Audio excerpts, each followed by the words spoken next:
যুক্তরাষ্ট্রের president Donald Trump এবং ইউক্রেনের প্রেসিডেন্ট ভ্লাদিমির জেলেনস্কির বৈঠক উত্তেজনা ও বাকবিতণ্ডায় পণ্ড হওয়ার জন্য জেলেনস্কিকেই দায়ী করেছে রাশিয়া। দেশটির পররাষ্ট্র মন্ত্রণালয় জেলেনস্কির কঠোর সমালোচনা করেছে।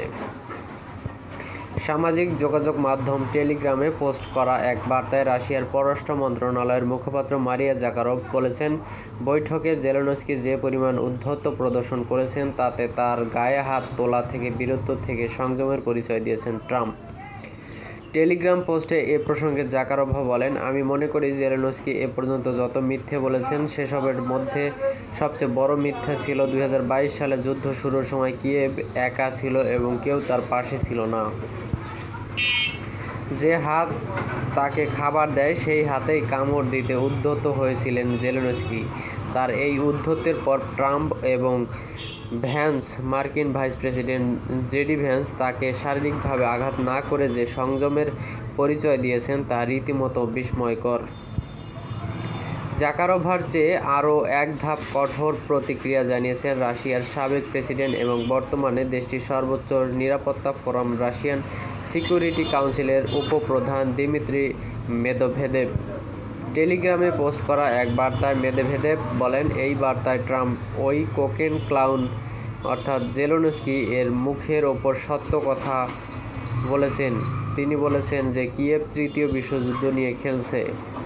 এই অকৃতজ্ঞ শূকরটি শূকরের খামারের মালিকদের হাতে রীতিমতো থাপ্পড় খেয়েছে। তবে এটাই যথেষ্ট নয়, আমাদের অবশ্যই এই নাৎসি মেশিনকে সহায়তা প্রদান বন্ধ করতে হবে।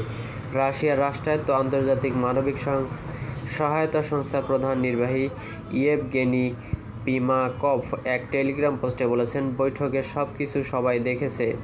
কিয়েভের স্বভাবপ্রধান দিকটি স্পষ্ট হয়ে উঠেছে সেখানে, আর সেটি হলো উস্কানি, ঘৃণ্য উস্কানি। ডোনাল্ড ট্রাম্পের সঙ্গে রাশিয়া ইউক্রেন যুদ্ধ বন্ধ সংক্রান্ত সংলাপ ও ইউক্রেনের খনিজ উপাদান যুক্তরাষ্ট্রকে হস্তান্তর সংক্রান্ত একটি চুক্তি স্বাক্ষরের জন্য ওয়াশিংটন গিয়েছিলেন জেলেনস্কি। সেই বৈঠকে রাশিয়ার সঙ্গে সমঝোতার পৌঁছানোর জন্য জেলেনস্কিকে আহ্বান জানান। কিন্তু জেলেনস্কি ট্রাম্পের বক্তব্যের তাৎপর্য বুঝতে ব্যর্থ হন এবং রাশিয়ার প্রেসিডেন্ট পুতিনের প্রতি ট্রাম্পের নমনীয় দৃষ্টিভঙ্গি নিয়ে তাকে চ্যালেঞ্জ করে বসেন। তার জবাবে বৈঠকে উপস্থিত যুক্তরাষ্ট্রের ভাইস প্রেসিডেন্ট জেডি ভ্যান্স জেলেনস্কিকে বলেন যে তার কৃতজ্ঞতা বোধের অভাব রয়েছে।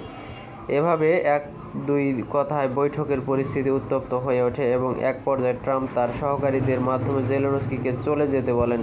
ফলে ট্রাম্প এবং জেলেনস্কির শুক্রবারের বৈঠক কার্যত পণ্ড হয়ে গেছে।